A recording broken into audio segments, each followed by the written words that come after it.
Kek TV KPM. Okey, terima kasih kepada Mira atas ucapan lalu-laluan tadi. Okey, sebelum kita dengan lebih lanjut mengenai apa itu kecerdasan visual ruang ini, maksudnya bolehlah kita kita tahu dulu maksudnya visual dan maksudnya ruang itu. Maksudnya visual ini adalah bermaksud berkenaan dengan melihat, berkenaan dengan penglihatan dan juga benda yang dapat dilihat. Manakala ruang pula secara amnya dia banyak memberi makna sebenarnya. Antaranya seperti sesuatu tempat, kawasan kosong yang di sekeliling objek ataupun objek di dalam sesuatu kawasan itu. Tetapi bagaimana pula dengan kecerdasan visual ruang ini?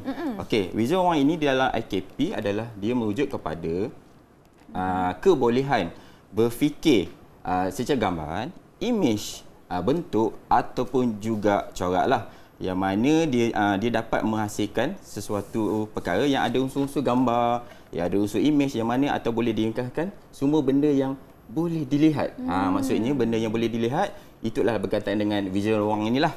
Okey, selain pada itu kecerdasan ini juga mampu menghasilkan model secara visual dan juga mengaplikasikan model itu ke dalam dunia fizikal. Maksudnya di sini kecerdasan ini menghasilkan sesuatu perkara pada permulaannya dia tak ada sebenarnya, Mia, dia tak ada pun dalam nyata ini. Dan last sekali dia dapat menjadikan benda yang tak nampak ada nampak dalam secara visualnya lah. Okey. Kita mengambil contoh boleh tak? Contoh boleh, lah. Boleh, contoh macam tanah kosong.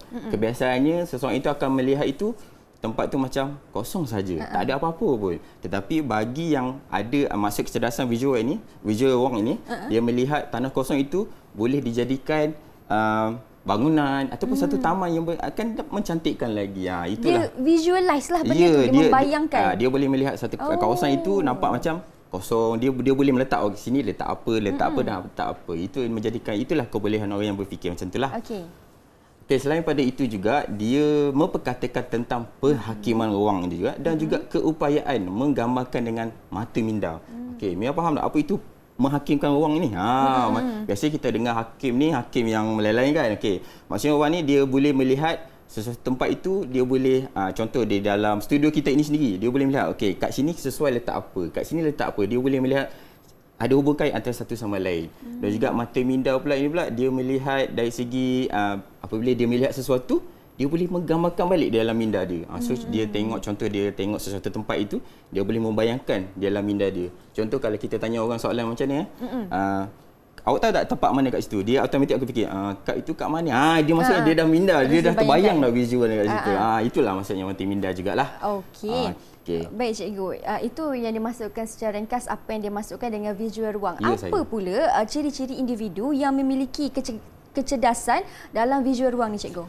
Okey, sebenarnya secara tak langsungnya sebenarnya ciri ini sebenarnya kita dah boleh melihat sebenarnya banyak sebenarnya dalam ciri kita. Okey, ciri pertama adalah dia bijak menghubung kaitkan antara objek-objek di dalam ruang itu. Maksudnya dia melihat contoh meja ini sesuai dengan tempat ini, meja itu dia sesuai tempat sana. Dia boleh menghubung kait antara satu sama lain.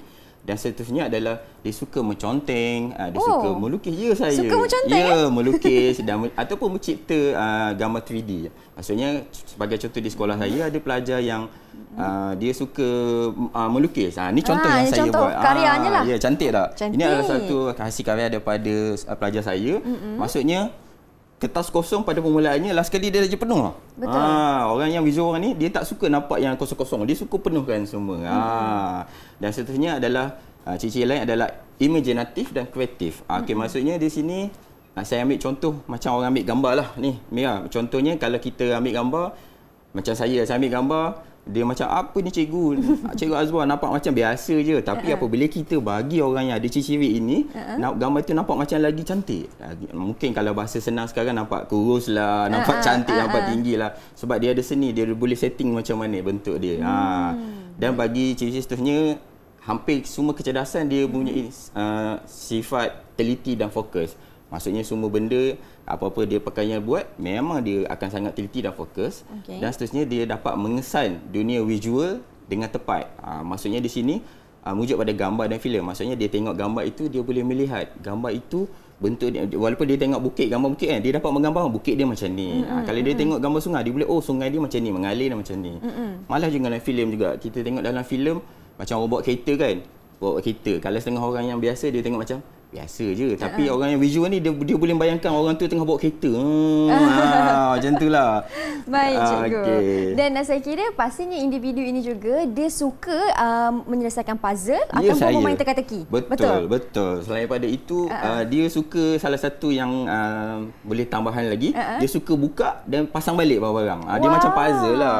Dia maksudnya dia memang suka buka-buka, lepas tu dia pasang balik, lepas tu buka balik. Sebab dia memang itulah ciri dia.